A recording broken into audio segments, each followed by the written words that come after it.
Hello friends, I am Pankaj Malik.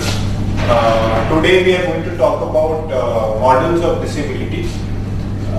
Important thing about models of disability, they have been developed throughout the years since the higher organizations of health all across the world have started realizing that disability is an important sector to focus, and the people who are disabled are an important part of society, and also that the people who are with disabilities should not be taken as a burden to the society because they are the consumers of the services.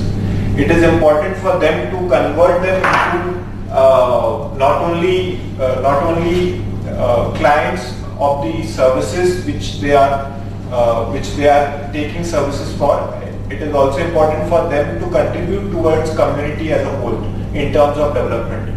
So it is very important that the people who are disabled are developed in their skill and competencies, and to develop them as a whole so as to contribute and reflect them as a good citizen of the community.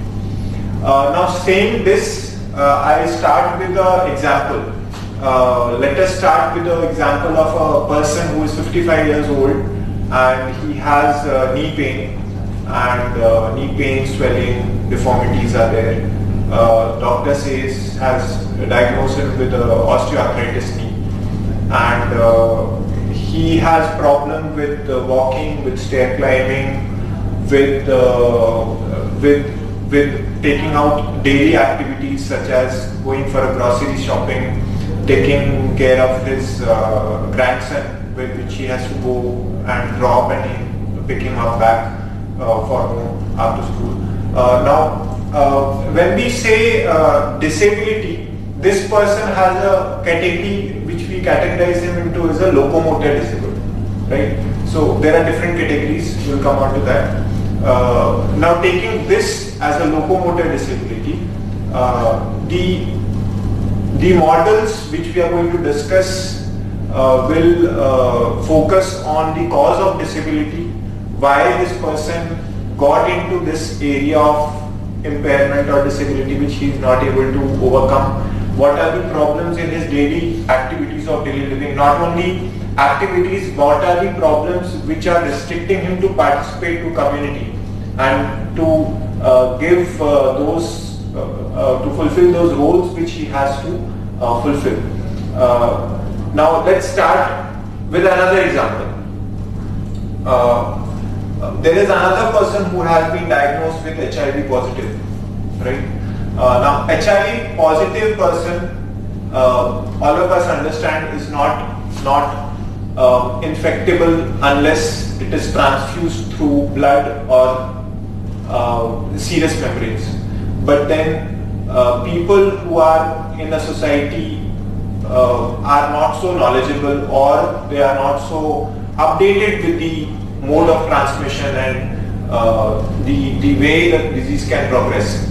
So what happens is, this fellow who was diagnosed with HIV positive loses his job.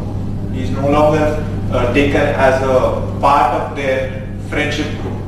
He is no longer taken as a productive member since he has been diagnosed with a condition.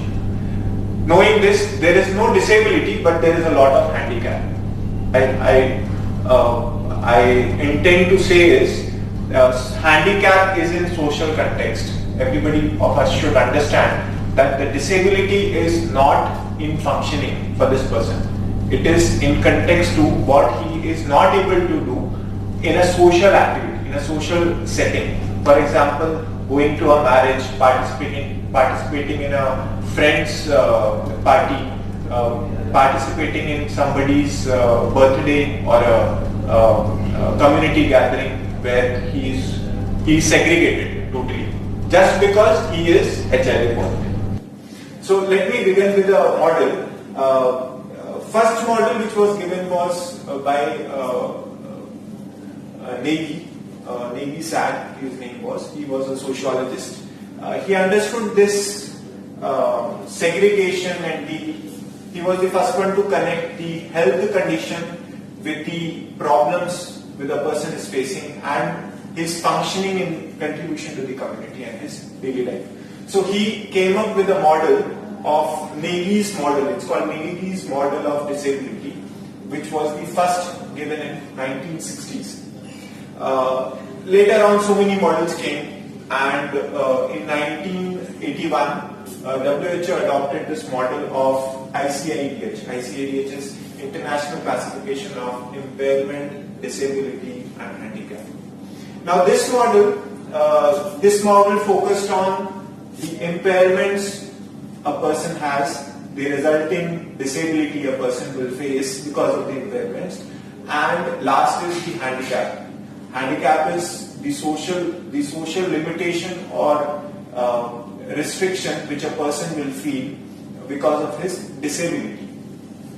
Now, having said this, as we discussed in case 1 in the beginning of the lecture, that a person with knee osteoarthritis is not able to walk, is not able to go for grocery shopping. So all these are because of the impairments, the changes happening at a tissue level because of the condition. This tissue can be the bone, the ligaments, the tendons, the bursas, the synovium, the capsule of the joint. All these changes happening because of this condition are affecting the functioning of the knee joint. Now this is impairment. The pain, the disability is resulting from all these changes which limit the person's ability to walk, to climb stairs or to do any other kind of functioning which will be required at his job, at his home, etc. Now these disabilities would result in restriction of his participation in social context or social activities. So the problem is, in case of second case, what we were discussing, the person has a condition, but he does not have a disability. But now, please understand that he has a lot of handicap. In a social context, he is being isolated even though he does not have a disability. Okay. So, WHO and its allied members would have realized this, and they came up with another model called ICF model. The ICF model stands for International Classification of Health and Functioning. The prime focus for this model was not only to focus on disability, but to focus on health and functioning rather than disability. So the nomenclature explains itself that the model focuses on international classification of health functioning for each and every person. Maybe a normal person who has not developed any condition, who has not had any symptoms, or it may be applied to other people who have some condition and they are suffering from one or the other limitations. The important premise of this model stays on 4 factors. First is the impairment. The impairment is any change in body structure or function. Now this change can be in terms of physiological change. Normally they are in physiological change. It can be in terms also of psychological issues. Any psychological change is happening which is part of brain functioning can also be considered under this.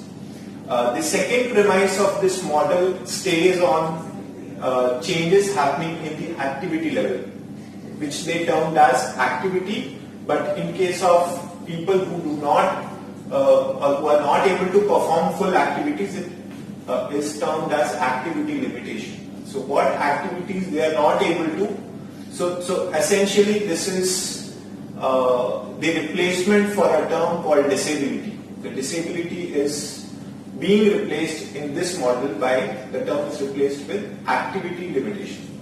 The third premise stays on participation restrictions. Now these participation restrictions, as per this model, participation is a person, any person who is able to fulfill his roles in the community, in the family, in a personal, in a family life, in a job context. Everybody is involved with so many roles across so many areas of life in a social context. So these all issues cannot be fulfilled if a person is not active. So a person who has an activity limitation will be also facing participation restrictions.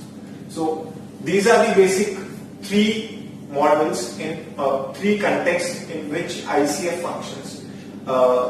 Other than this, they also realize that a person may have a limitation because of his environment and the context in which he is placed. So for example, a person who is disabled was functioning well when there was escalators and lifts and people around were motivated to help him. But then in another context where the environment changed and he has only stairs and there are no escalators and no lifts. So he has a lot of environment change which is limiting his ability to participate and do activity. So knowing this, they incorporated this context of environment and personal context, which can alter a person's functional ability and also his participation in the community. So having said this, I hope everybody of us, all the rehabilitation professionals, should realize that it is not only the pathology which we need to understand, it is also that the person is being rehabilitated in the community, at his home setup, at his work center, that the context is important. So please also take care of these factors when you are rehabilitating the person. So with that I'll end my session. Thank you.